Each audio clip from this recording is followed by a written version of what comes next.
So, gumawa po tayo ng church attendance system. So, halimbawa mag-input po tayo ng member, Erlan Imbien.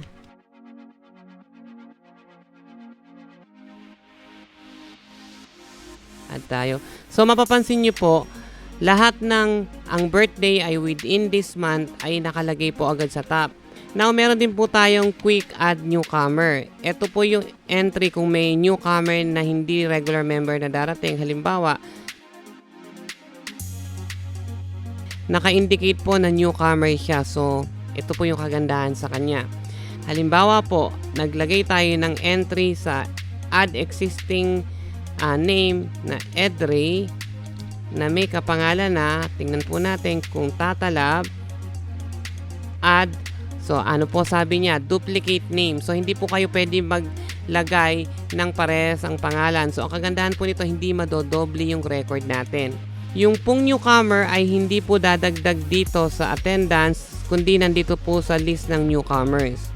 Paano ba siya gagamitin? I-enter ko ba yung lahat ng pangalan? Opo, sa una, i-enter nyo talaga lahat ng members nyo.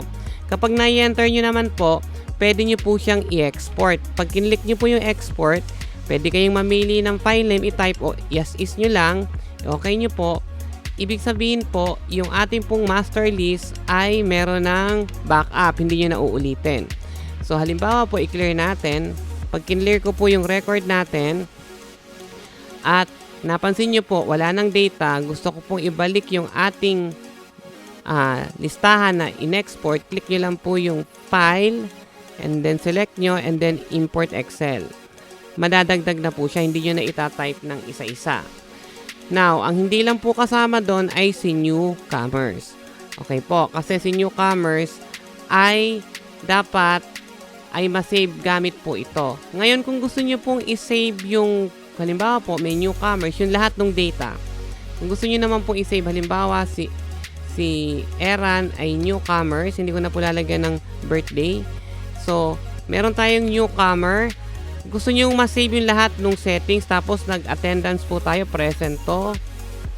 Ang gagawin lang po natin, iba-backup natin. Ito po yung pang-save sa kanya, backup. Pag kinlik nyo po ito at in-okay nyo, mababackup po. Kahit i-clear natin yung lahat ng yan, once na po na na-save natin or na-backup natin, pwede natin siyang i-restore. So, i-click nyo lang po yung binackup natin and marirestore po lahat, pati yung guest. Ang binabackup nyo lang po dito sa import at export ay yung listahan ng mga pangalan ng regular members. Pero kung gusto nyo ma-save lahat ng data na ginagawa nyo sa inyong attendance system, backup po ang gagawin nyo. At kung gusto nyo ibalik, restore po. Now, pwede rin po nating i-export yung lahat ng record to Excel. Para saan po ito? Pag kinilik nyo po ito, mag-export tayo. Export po ulit tayo. Palitan lang natin yung file name. Dagdagan natin. Isa pa. Yan. Halimbawa, may 3 week na attendance po kayo or 10. Dagdagan po natin. Or apatin, 5 na natin. O 4 sa isang buwan. So, kung gusto nyo pong isummary lahat ng attendance nun, ito po yung purpose ng compile. Kaya po tayo meron ding export today to Excel. So, ang gagawin lang po natin, choose nyo po yung files. Ito po yung mga Sunday service natin, yung 4. Select nyo lang po lahat and then open. And then select nyo po yung compile. Once na select nyo yung compile, mapapansin nyo po yung month, yung services, kung ilan yung present, sino-sino yung present, yung average, at ilan yung newcomers. Nakasama rin po. Meron siyang pang monthly and yearly metrics. Pwede po nating i-export yung summary pa rin sa Excel. Ayan o, pwede po siya. Na-export po yung summary kung gusto nyo may backup kayo sa Excel. Lahat. Pwede nyo rin pong i-print. Pwede siyang i-print as PDF. Nakita nyo po, naka-sum up na, naka-organize na po, pati yung summary. At pwede rin po nating i-print sa printer. Pero mas suggested ko po na paperless. Yung link po kung saan ito madadownload ay ilalagay ko po sa information ng video na ito.